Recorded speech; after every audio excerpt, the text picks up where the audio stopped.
Hey everybody, welcome back to the podcast. Today we have a repeat guest joining us, the one and the only Keith Giles. He has written a brand new book called The Quantum Sayings of Jesus, Decoding the Lost Gospel of Thomas. So Keith, welcome back. Say hi to the people. Hello, peoples. So good to have you back. Oh, it's so great to be back. Thanks, Glenn. Thanks for doing this. Excited to talk about this book. Definitely. So I'm excited about this book for multiple reasons. So number one, I love the Gospel of Thomas. Before we hit record, I was showing you some of my Gospel of Thomas collection, which now Yes. you have a spot on the Gospel of Thank you. Thomas shelf. So congratulations, you've made it. I'm honored. I'm honored to join the list. Number two, I love talking about the discovery of the Gospel of Thomas along with Yeah. the other non-commodity scripture. I think it's like a fascinating story. There's so many Mhm. different angles, which I'm sure we'll talk about in a Mhm. moment. But I also love all the wonder that like this gospel evokes, especially regarding like maybe the diversity of early Christianity that many of us were taught was not so not so Right. diverse, right? And Yeah. so all that said, let's just jump into this. Maybe start with like what the Gospel of Thomas is for people who maybe aren't too familiar with it, because maybe a lot of people have heard stuff about it, because like I did in seminary, but it was just like that's evil and wrong and don't read it. So maybe we Yes. could talk about what it is, where it came from, all that stuff, and then we'll talk about your book and some of the unique perspective that you bring into it. Yeah. So wade us into the waters, teach us, take Oh, us to school. okay. Well, I'll try. The Gospel of Thomas, it's really funny because it's often called a Gnostic gospel. And Mhm, the thing about, so it's not a Gnostic text, first of all. mhm, And what I mean by that is Gnosticism is if you've ever read in any of Gnostic stuff or even heard about Gnosticism, it's pretty wonky. There's a lot of wackadoodle ideas in what we call Sethian Gnosticism. mhm, And Thomas doesn't include any teachings along those lines. Like it doesn't say that there's two different gods and one created, one is one the demiurge, that created us, or the planet Earth isn't the one that created, isn't God, Jesus's father, and there's all these different kind of hierarchies of some of angels. those And stories are like a science fiction move, yes, right? It's like super yeah, weird. There's so many it's different things, but it's yeah, pretty it's pretty weird. yeah, I So can't so follow them when I read them. I'm no, like, I don't know what's going no, on. to me it's fan fiction. It's nonsense. I just like, yeah, whatever. Yeah. Um, so it's not Gnostic at all. So Mhm, just when people call it Gnostic, take that away. It's not a Gnostic text. mhm, It's not even technically a gospel because it doesn't include any like there's no birth narrative. There's nothing about the life of Jesus. There's nothing about the crucifixion, the resurrection. There's no conversations about, the second coming, what's going to happen in the apocalypse or anything like that. mhm, Although the disciples ask him those kinds of questions, but it's not teaching you anything along those lines. mhm, And it's just a collection of the sayings of Jesus, mhm, which I think to me it's really fascinating. And half of the sayings in Thomas appear in the synoptic text, Matthew, Mark, and Luke, mhm, and the other half are unique. mhm, So that's what Thomas is really. It kind of proves a theory that until it was discovered in 1945, biblical scholars debated or theorized that there must have been something called a Q document, mhm. which was a collection of the sayings of Jesus that both Matthew and Luke must have used when they wrote their gospels, because when they quote Jesus, they quote him verbatim. Mhm. And so the idea was they were both using, another document that we don't have a copy of, theoretically a Q document. But there was no evidence that any such thing ever existed until Mm. we uncovered the text of Nag Aha. Hammadi Right. and realized that Thomas, not only do we have a full text of the Gospel of Thomas, what we realized was that Thomas in itself was simply a collection of the sayings of Jesus. Mm. It was a type of a Q document. So it proves that those things did exist. Hmm. Are there people who think that Thomas is the Q document? Because I've heard some people say that before. Yeah, some people do. I think it's a minority of people who Mhm, do. And honestly, I have not dived that deep into it. It may or may not be.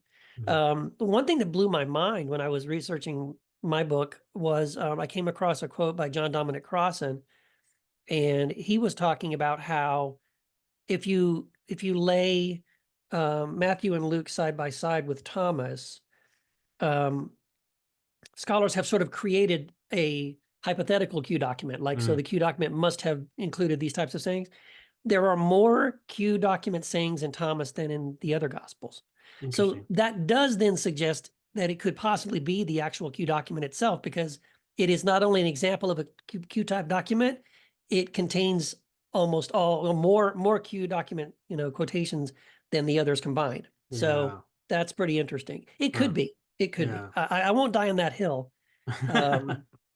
But it could be. I mean, and I talk about this real quick in my book, because right Mhm. before I published the book, um, there was a discovery and translation of a couple of fragments Hmm. that had been found in a garbage dump somewhere, and it literally right before I published the book. This was this came out, so I had to like pop that in the book right at the last minute. And one of the fragments contained a quotation. Well, there were three sayings from Jesus. Mhm. So we've kind of found another fragment of another Q type document. It was a collection of the Interesting. sayings of Jesus, Hmm. but one of the sayings was from Matthew, one was from Luke, and one was from Thomas. Hmm. So that also proved that people had a habit of carrying around, collections of the sayings of Jesus, maybe for their own personal use or just, carrying it around. But they value Thomas equally with quotes from Matthew and Luke, which I think is very, very interesting. So yeah, and what was really especially exciting about that fragment was they said it's the oldest copy of a fragment of the Gospel of Matthew that we have that exists. Uh-oh. Yeah, Yeah. and it's right next to a quote from Thomas. So, Yeah. yeah. Huh. That's so interesting. First of all, like I'd never heard about the Q document, even in seminary. They didn't talk Oh, about that in really? my evangelical I guess world. they didn't embrace that idea. Yeah, we're not gonna go there. So I didn't really learn about that until I came across, like I started the podcast, started talking to, Crossan and Ehrman, all these people. I'm Yeah, like, oh, like this is very interesting. But if that's the case, like I feel like that brings so much more life to our gospels because it's like rather than like there were all these maybe written stories that were going around, there were these sayings. yeah, And then the gospel writers perhaps took those sayings and formulated some stories around them, which could yes, tell us why the stories are often so different. Because as much as we'd like to say, and we said this in school all the time, there's very minor contradictions to the stories, but some of the stories vary in some very dramatical ways. And I yes. think it was Ehrman who said that, like, Matthew didn't write the exact same story as Mark because Matthew wasn't trying to write the same story Thank as you. Mark. He was writing to a particular audience of people. And so Right. maybe they took these sayings like, oh, yeah, let's take this saying and Yeah, formulate the story around it like this. But I feel like for me, that brings so much more humanity to the text, which right. also I think makes it even more divine in a way because it's like, God is inspiring the story through the writers. And I just feel like it just makes it so puts skin on the text, so to speak. Yeah, yeah. Yeah. No, I agree with you, and I talk about that in the book as well. Mhm. That and thank you. I wasn't actually aware that Ehrman or kind of argued that direction, because that was the impression I was getting as I was going through the sayings in Thomas. Mhm. Because there's a fascinating sort of thing that happens when you're reading the sayings of Jesus and Thomas and you don't have any story, right? Yep. It's not Jesus traveled from Jerusalem to Galilee and Right. on the way he encountered blah blah blah, and then he The said, and Jesus then cam, right? yeah, and then there's a quote, right? So Yeah. there's no story around it to sort of Uh-huh. force you to read it in a certain way. Mhm. And when you kind of pull that away and you just have the quote, it really brings life to the quote. It's like now suddenly like, oh, this could mean many things. Because Yeah. I got the impression, just like you're saying, Bart was mentioning, I got the feeling like it feels like that. It feels like that Mark and Matthew and Luke wanted to tell a story, started telling their story, and when they came to the spot where Jesus had to say something, they kind of looked over, scanned down these quotes and said, okay, that'll be good. And they just put that Yeah. quote in We'll there. use that, right? Yeah, and I mean, and there's evidence that like that's kind of what happened, because Yeah. even though they are quoting Jesus saying the same things, they quite often are having him saying it to different people at different times in different contexts, That's right. and that will change the way you understand it. So That's I, right. I kind of appreciate in Thomas that we don't have any of that; it's just the saying, and Yep. then now you get to really read that saying at face value and ponder like, okay, what's some deeper meaning here that's Yeah. going on? Yeah. So the book, some people say that the book is there's like a group that dates it earlier, and there's a group that Yep, dates it later. And when I yep, heard about it in school, it was always the later be Yes. like, this was written way later on, and it's somebody's heresy, whatever. But I think there's a large amount of scholars, probably the majority, I think, who date it Yeah. earlier. Some would even say that it maybe precedes the traditional gospels, or at least written Yeah. around the same time as them. So where do Yes. you fall? Like, and where do you fall, and why, if it is earlier, why does that matter? Why is that so significant? Right. Well, you're right. So I think if you date it, when you hear people who are critical of Thomas, Hmm. that those are the sort of the dismissive things. It was written much, much later. It was written after the other gospels that we have in our text in the Bible. Therefore, let's disqualify it because someone just made this crazy stuff up Hmm. at the end, right?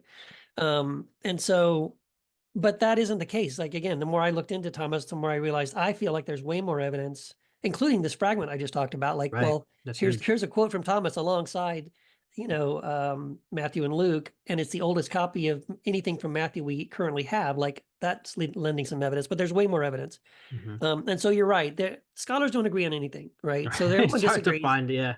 Everyone has a different opinion. Yeah. So it kind of does seem though that like there are groups of scholars, and I think that is a growing number of scholars who are beginning to look at Thomas and say it's very likely that Thomas falls. And again, this is where the division is. Hmm. I would say probably a minority of them. I think my impression is that a minority of them would say it's before Mark, Hmm. meaning it predates the synoptic texts.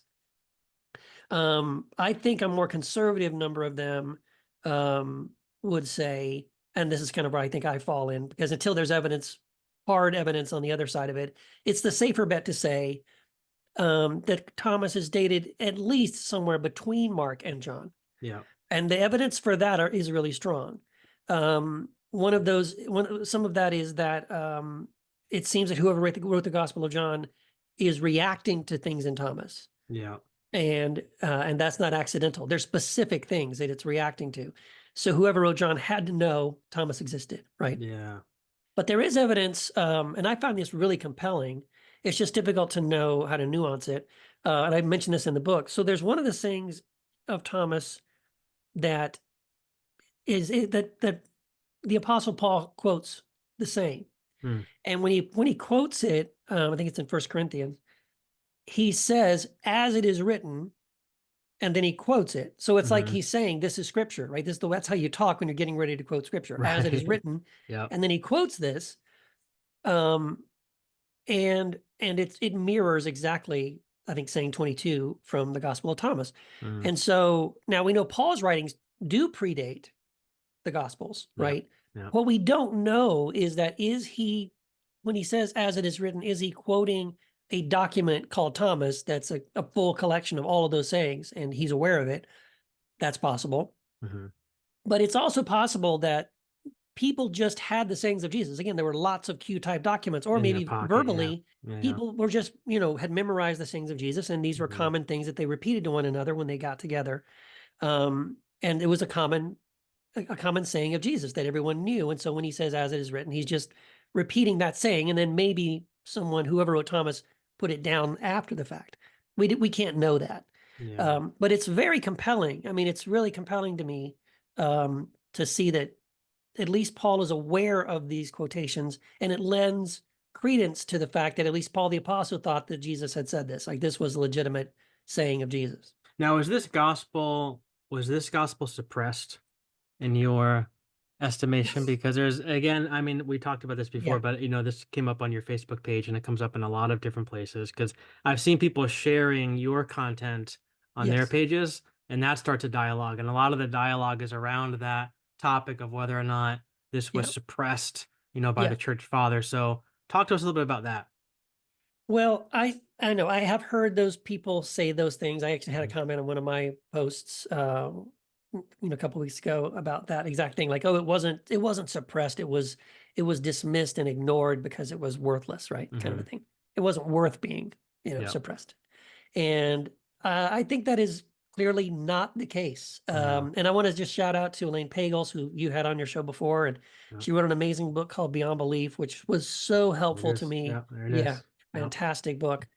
And it just opened my eyes to the sort of the plurality of Christianities, Yep. plural, in Yep. the early church.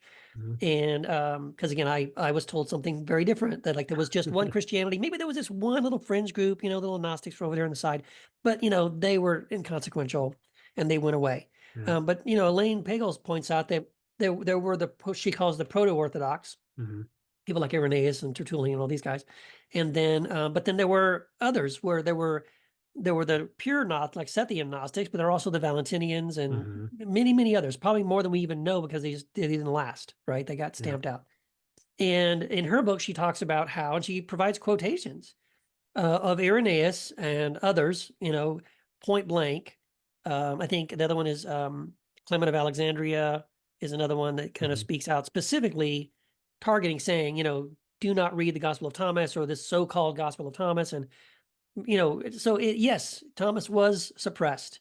And we see a suppression of Thomas. What's funny, though, is she also, Elaine Pales mentions, even though Irenaeus was trying desperately to stamp out Thomas, Mhm. and I think it was mostly because I think it was less about the content of Thomas, because again, half the they're just sayings of Jesus. Mhm. Half the sayings are already in the Gospels that you have. Mhm. So what are you so upset about? I personally think it's less the fact that Thomas existed, and I think it was more that there was a faction of Christians that loved and preferred Thomas. Mhm. And I think Irenaeus and others felt like if they could basically discredit Thomas, they could discredit this group. And that would be the Valentinians, right? Mhm. Who I find fascinating. The more I read about Valentinus, I'm very fascinated by that guy. I mean, Yeah. if I lived back then, I would probably have been a Valentinian. You know what I mean? Yeah. I think that guy Yeah. was on to something. He was the kind of and according to his detractors, he was the disciple of a guy named, I think it was Theodus, who was a disciple of Paul the Apostle. Mm. So it seems like these teachings that they were following, which are mirrored the sayings from Thomas, uh, and which we're going to get into in a little bit, they're Mhm. all about sort of a unity and connection with the divine and that kind of thing. Yeah. And they were all about that. So I think it was largely suppressed because Irenaeus and others felt that politically Mhm. this group was a threat to them. And we can trace it, and Elaine Pagels does a wonderful job of sort of tracing this conflict all the way up to Athanasius, Mhm. because Athanasius now, once the church has sort of the power of Rome on their side after Constantine, Athanasius feels he has the authority to write letters to all these, churches and monasteries and tell them, here's a list of books you are no longer allowed to quote from or read from during, the worship services. Mhm. And Thomas is one of them, which means, Mhm. by the way, they were then doing that Yeah. for that, like, 400 years they're doing this. They're reading Thomas. They're reading Thomas alongside other texts. Yeah. And Athanasius, he writes what's called the Easter letter and says, we're not doing this anymore. And it's not coincidental that that's about the time that the Nag Hammadi texts were buried in the sand, in Egypt. Yeah. So it seems that someone, God bless them, at some monastery in Egypt, instead of getting that letter and burning and destroying this list of texts, takes them all, puts them in a jar, seals it, and buries it in the ground where it sat from like what, 340 AD until 1945. So interesting. Like you said before, but that's not what not what you were told, not what I was told, that it was, there's just one stream of Christianity. There Yeah. might have been this other stream, but they obviously got it wrong. And, Uh-huh. they got cut off by the church fathers. But reading Pagel's work, reading Ehrman's work, you'd come to really realize, digging into the history, that the Orthodox, like the proto-Orthodox that Elaine Yeah. refers to, they were like the pre-Orthodox people. They were Yeah. just one of those streams Yes. of Christianity. Like they were just Yep. one of the groups that was out there, but they happened to be the ones that won because of Yep. that marriage with the Roman Empire and things like that. So a lot of power came to them, and Yes. they were able to be the ones who got to write history, so to Yes. speak. But I think That's right. if you can peel all that away and let yourself realize that there were so many different groups for Uh-huh. really hundreds of years, thinking about Yes. all these different things, it brings a whole different light to this topic of Christianity. It makes me so excited that I Yeah. can really identify myself as a Christian, because for a long time I was like, I don't think I'm going to be a Christian anymore, because Right. I don't think I believe this kind of narrow stream, but realizing it's so much more diverse is freeing. No, you're right. And see, that's what I really appreciated about Elaine's book was that it did make you realize, like, and I think she even says this, like, there were all these different factions as you're mentioning, Hmm. and this is the thing, they all call themselves Christians. If you ask them who are you and what do you believe? They'd say, I follow Jesus. Right. I believe in Jesus. Yep. And they would probably have either, maybe they used the Gospels, maybe they had Thomas or other collections, maybe some kind of a Q document, but in their Yeah. minds, we are following Jesus. We love Jesus. We're all about Jesus. Yeah. And so it wasn't like the Christians versus the heretics, right? That's kind of the version of the story we've been told. Yep. Um, so yeah, you're right. And that was also helpful for me because when I was reading Elaine and she was explaining that who Valentinus was, I'd honestly never heard of him until I read her book. Who Yep. is this guy, right? I'm suddenly not digging. I'm going down a wormhole. Valentine's Like, Day, right? yeah, who is Valentinus? It's a Right. different guy. He's not Saint Valentine, different guy. Yep. And I realized so we also think that there was another text called the Gospel of Truth that was Mhm. discovered at Nagamadi, which again we just heard rumors of it when no one had any copies of it until we got a copy at Nagamadi. And then the theory is that many people think Valentinus actually wrote the Gospel of Truth, Mhm. which is interesting when you have a whole text. But it was just a really fascinating way that they looked at the way they thought about God, right? They really believed that Christ was in everyone. Yep. In their worship services, like Irenaeus hated this, and he kind of goes off on them, like he's complaining, like when these Valentinians get together, men and women and children are allowed to read the scriptures. They're allowed to read the text. They're Mhm. allowed to lead the prayers. And I'm like, yes, how Yeah. Right. beautiful, Right. right? It's not just the man and the bishop and everybody else sit down and shut up. It was very participatory, Yeah. and they allowed women and children Yeah. equally to participate in the worship gatherings. And I'm like, dude, I would have been right there. Yeah. I would That's have been right. right there with those guys. And what's shocking about that too, I guess, is to realize like before realizing that, I would have thought if I had been a Christian back then, I would have been with Irenaeus, Mhm. right? Because he was the real deal. I would have been Yep. with Tertullian and all these other, although he's horrible. But you know what I mean? I just thought theologically I would align Yeah. myself Yeah. more with those guys, and then Yeah. realized no, really, actually, I think I would have disagreed with a lot of what those guys were about. So good. All right, your book. Yeah. Um, let's talk about this. What is in the intro you talk about how you were inspired a lot by William Duffy. Yes. What was the name of his book? The Hidden Gospel of The, Thomas, I the Hidden believe. Gospel of Thomas. Yeah. Yeah. And that book, I mean, it's so fascinating, but I can definitely see by reading your book that there's definitely a lot of influence there. So Oh yeah. talk to us about like what unique perspective are you and even like Duffy bringing to this gospel? Because even though it's new, even though it was recently discovered, there is a fair amount of thoughts floating around out there Yeah. Yeah. about the book. So what kind of perspective are you bringing into it? What does this talk about quantum sayings? What does quantum have to do with it? Yeah. Take us into that. Yeah. Well, I mean, but to your point though, I think it's interesting though that like Thomas, as compared to the other gospels that we have, like Mhm. Matthew, Mark, Luke, and John, Matthew, Mark, Luke, and John, we have like 2,000 years of commentary and Yep. thought, right, about that. And Thomas, we have commentary from pretty much my lifetime, Right. right? Like That's right. wasn't translated into English until like 1959. I think it was English. Yeah. An English text was made available publicly for like maybe in the 70s or something like that. So it's a very short window of time that Hmm. scholars are really beginning to read it and study it and look into it and see, well, what is this all about? So that's exciting to be like, Yeah. wow, we're kind of at the beginning, you know what I mean? Like we're the Irenaeuses of the day or something, Yep. Yep. for this text. And yeah, I will say Duffy's book changed my mind. When the first time I read Thomas a few years before that, I was curious about it. Someone had mentioned it, probably Jamal, somebody like that said, "Oh, you got Yeah. to read Thomas." And I found it online. You can read it for free. It's just again 114 sayings of Jesus. I found Yeah. someone online. I read through it, and I just thought this is stupid. It's the dumbest thing I've ever read. It makes no sense. Why would anybody take this seriously? Or I just said, forget Yeah. it. And then maybe like 3 or 4 years later, someone mailed me. I honestly don't know who did it. Someone mailed me a copy of Duffy's book, The Hidden Gospel of Thomas, and said, you told me, Keith, you got to read this. I'm like, oh, okay. And I was going to take a trip. So I was flying somewhere. And so I took it, put it on my bag, and I'm on the plane, and I read through the introduction to Duffy's book. And in the introduction, Duffy, God bless him, man. Thank you, William Duffy. And by the way, I've talked to him. I called him, and we had a Zoom call together where I just said thank you so much because it changed everything for me. I'm on the plane. I'm reading his introduction. And he says, like many people don't understand Thomas. I'm like, yep, that's me. Makes no sense to Right. me. Bingo. Not Right. uh, guilty as charged. And he goes, well, it's because you're not reading it through the proper lens, right? Yeah. If you have the proper lens and then you understand, then it all comes into focus. It makes total sense. And I'm Yeah. like, well, okay, if you say so.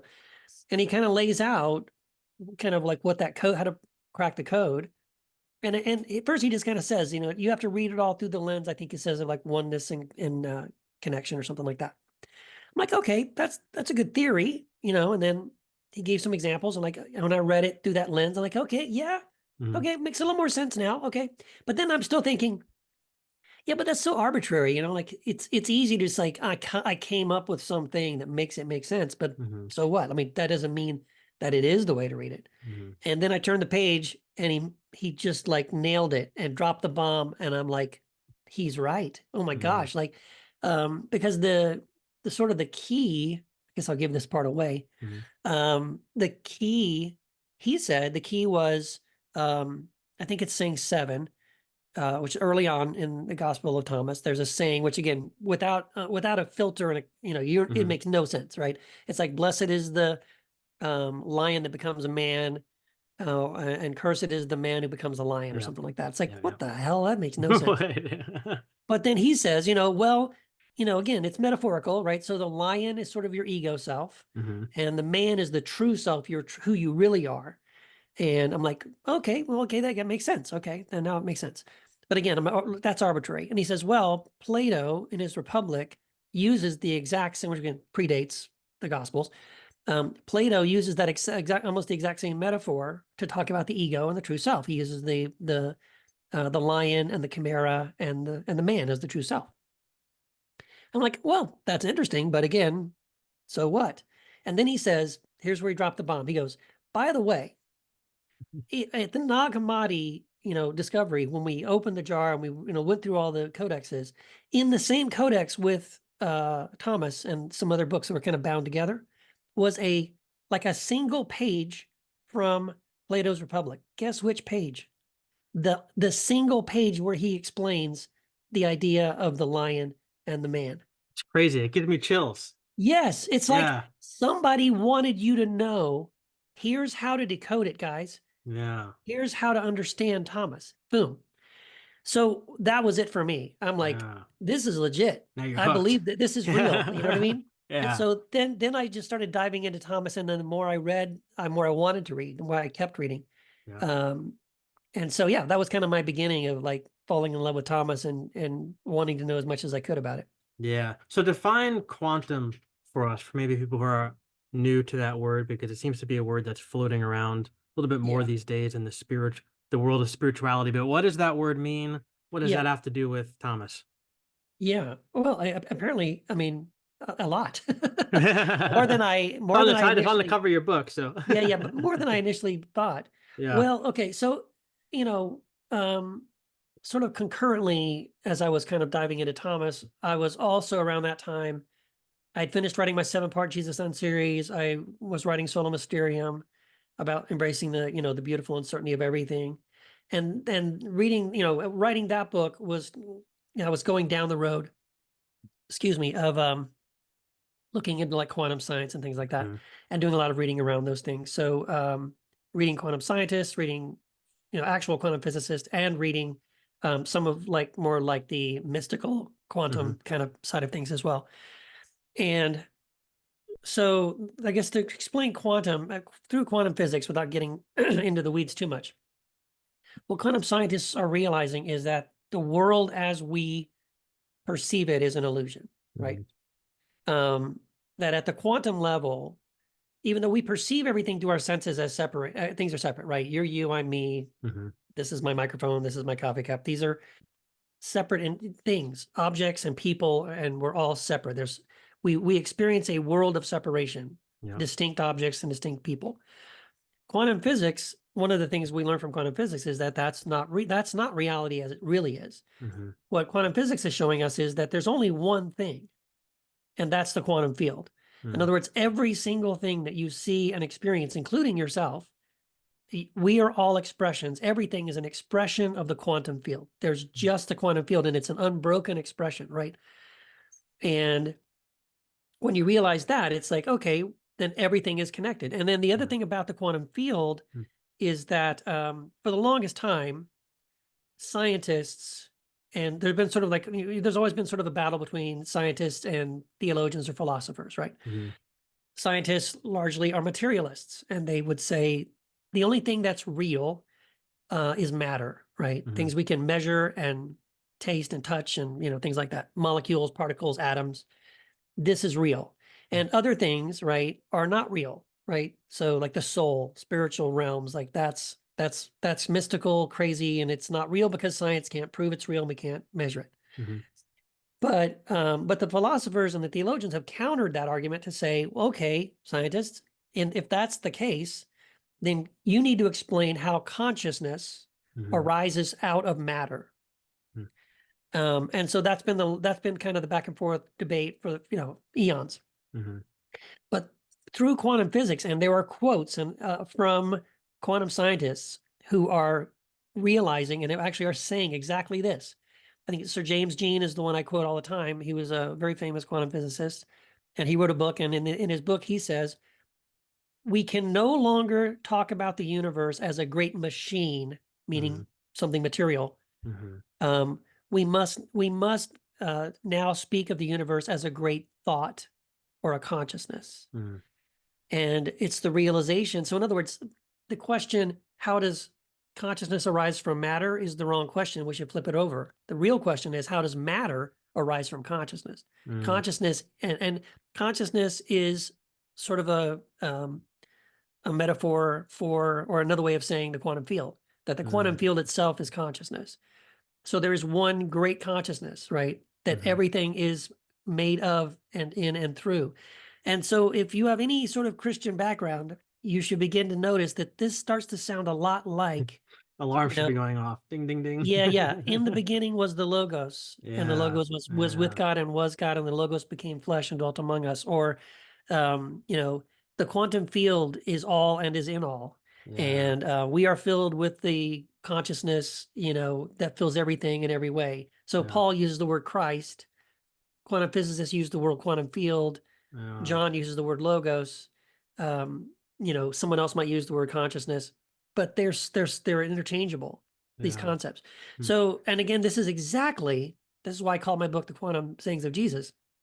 When you're reading Thomas and you realize again, the filter you have to use to understand what Jesus is saying in Thomas is this idea that separation is an illusion, Yeah. that you and I are connected to the divine, and therefore we are connected to one another.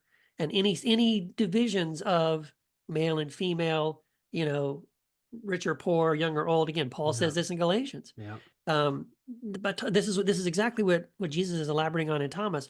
All those things are illusions. Yeah. Jesus says you will enter the kingdom when you can make, the inside like the outside, and the lower as the upper, and the upper as the lower, and the male is the female, so that the male is no longer male and the female is no longer female, but they are one.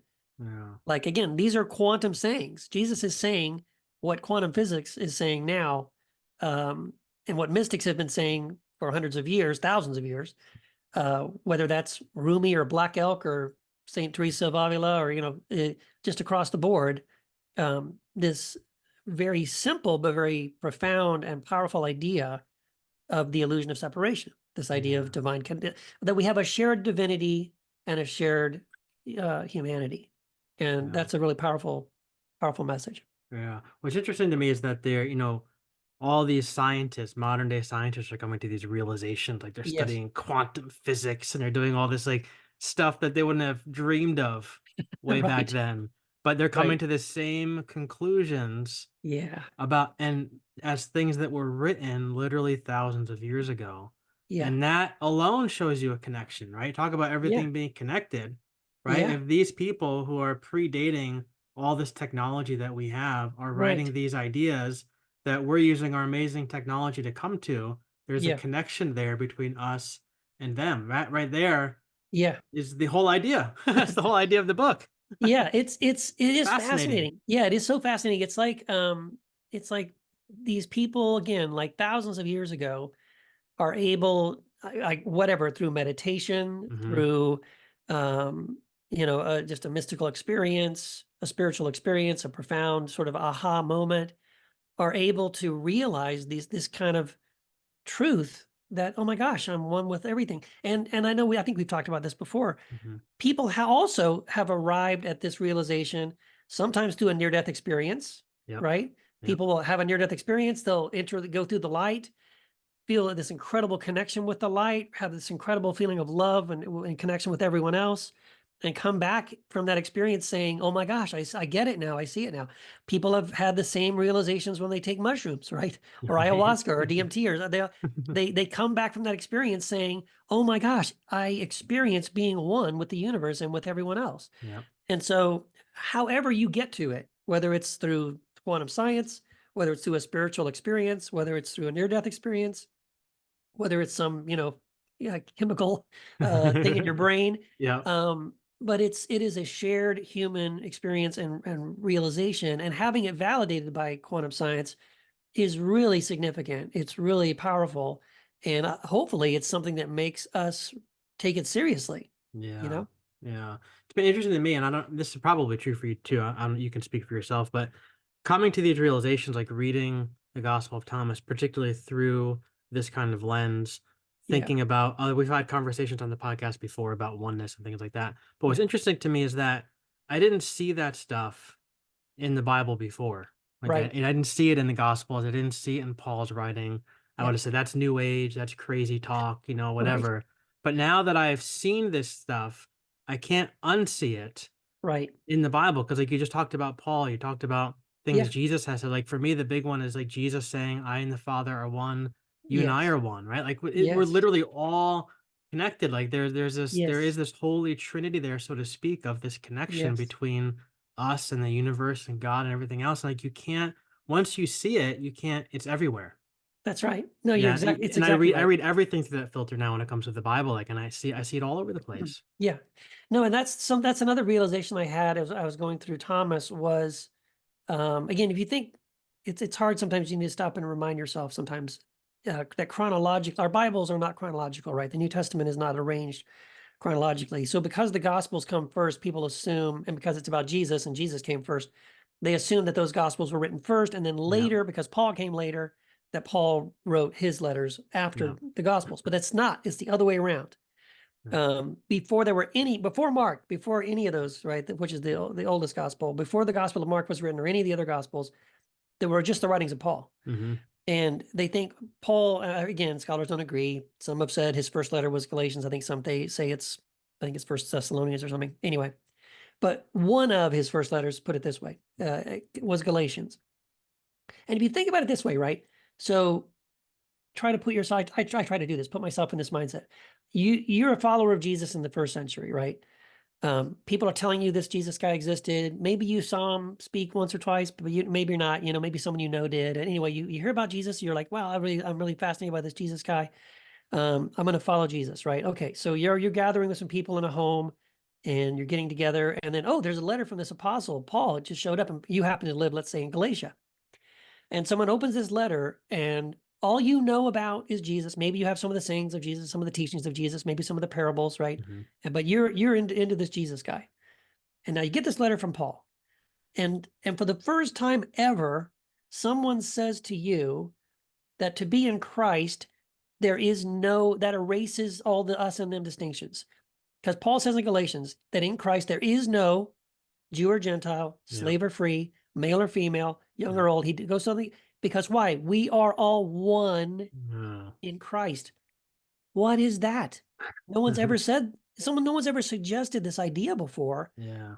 that we have a shared oneness, and that our divisions and separations evaporate Yeah. in the reality of Christ.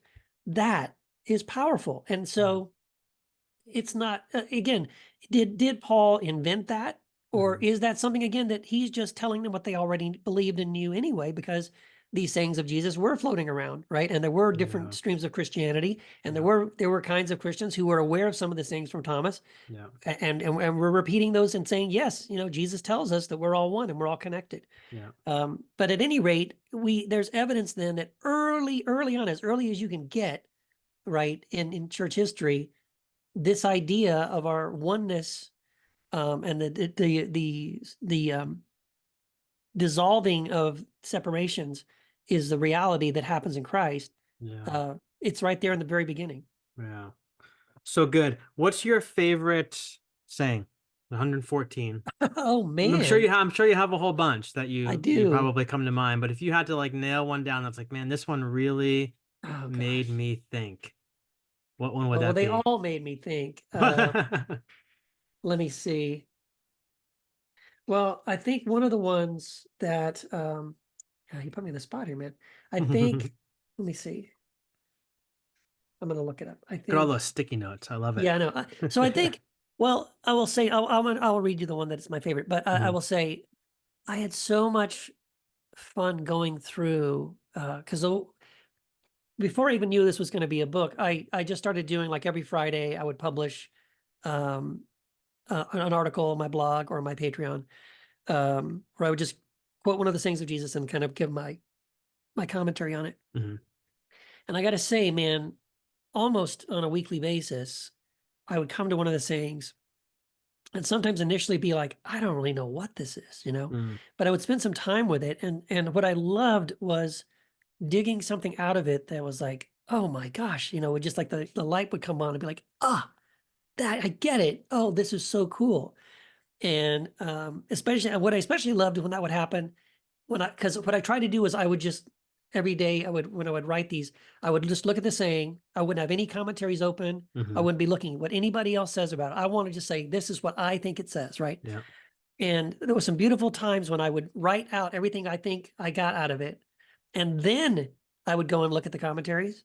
And what I loved was I loved both when I would look at a commentary and the commentary agreed with me, was like, oh, Mhm, you got it. Yeah, you saw it. Okay, good.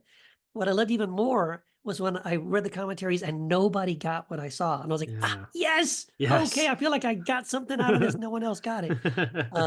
So that was a lot of fun. I love it. So there's so many, I mean, it's hard to pick one there because Sure. several of them are really, just really profound and very powerful. The one that pops in my mind, I might change my mind later, but, but I mentioned saying 22, and this is Mhm, a very key saying.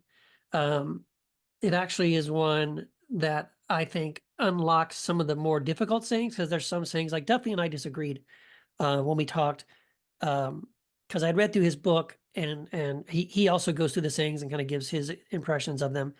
And there were several sayings where like he and I didn't agree on that. Like I was like, no, I mm. think it's this, and he was like, no, I think it's that. I mean, again, friendly.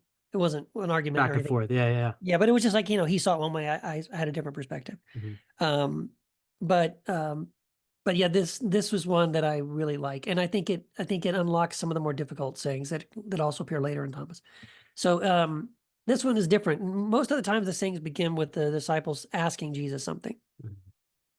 mhm, But this one, he says, Jesus is the one sort of like, he's the one kicking it off. He says, mhm, Jesus saw some infants who were being suckled. He said to his disciples, these infants being suckled are like those who enter the kingdom. They said to him, shall we then become infants to enter the kingdom? And Jesus said to them, when you make the two one, and when you make the inside as the outside, and the outside as the inside, and the upper as the lower, when you make the male and the female into a single one, so that the male is not male and the female is not female. And when you make eyes in place of an eye, and a hand in place of a hand, and a foot in place of a foot, an image in place of an image, then you shall enter the kingdom. mm. And it's so profound. Like it starts off, you think you know where it's going because, oh, we've heard Jesus say, this is the Right. kingdom of God, or like little children, blah, blah, blah. Yeah. Be And like a little yes, child. he Yeah. does kind of say those kind of things in there as well.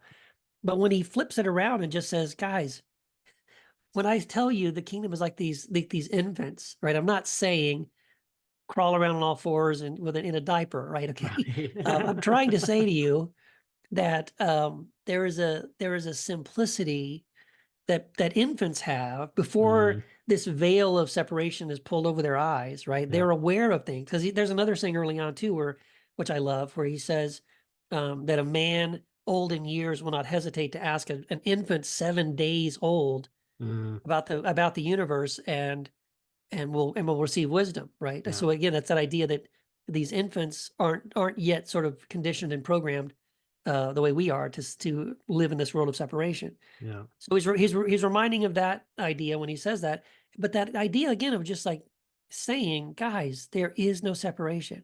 Mm, You won't see the kingdom until you see that it is all about oneness and connection.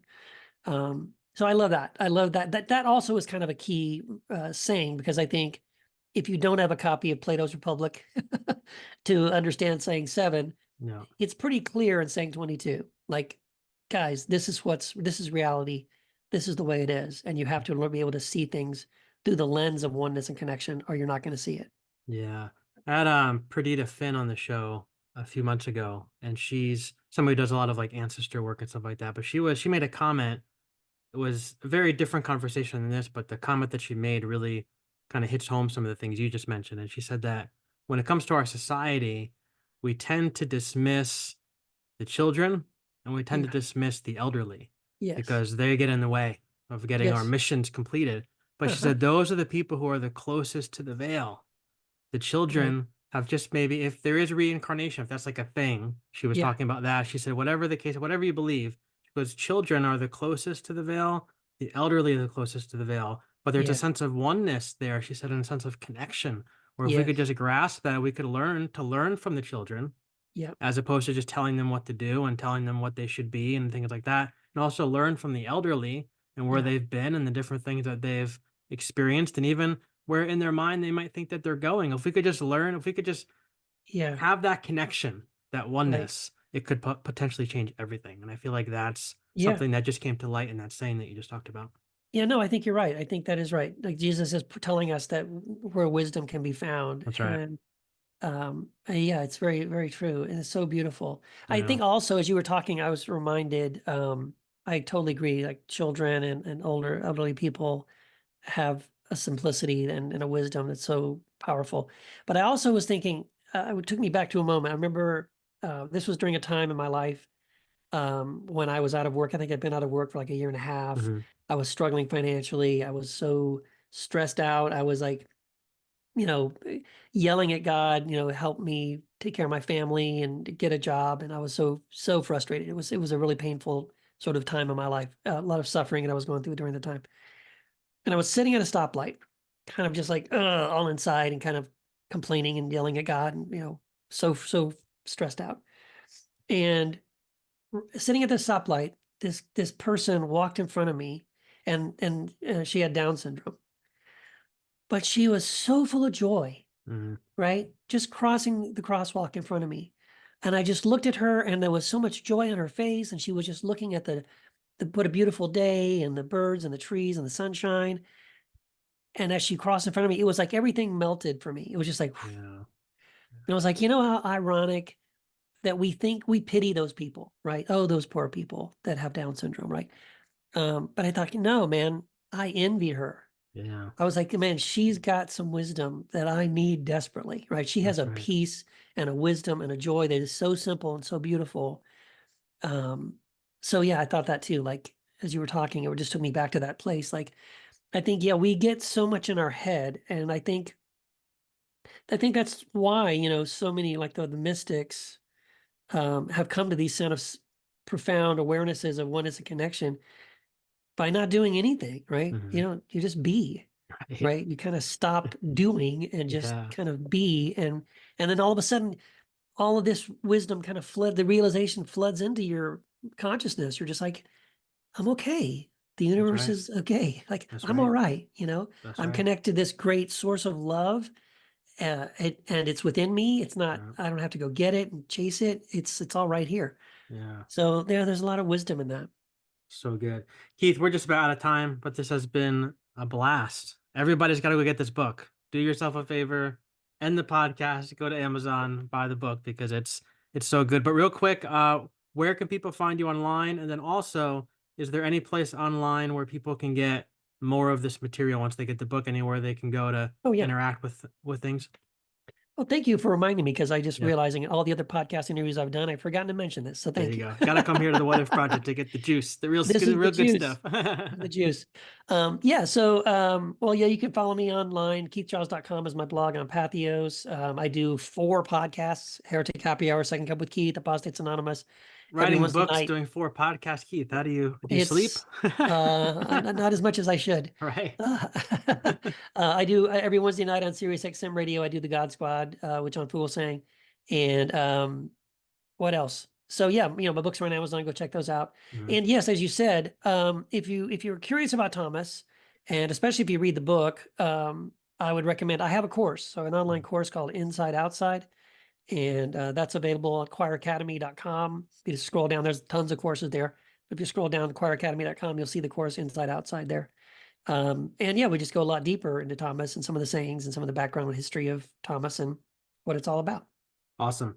Well, I'll put the links in the show notes and we will do this again. We'll have you back, I'm sure, because you've been here many times. I have another book coming out in August, so There you go. You'll be back. We'll have you back in the fall.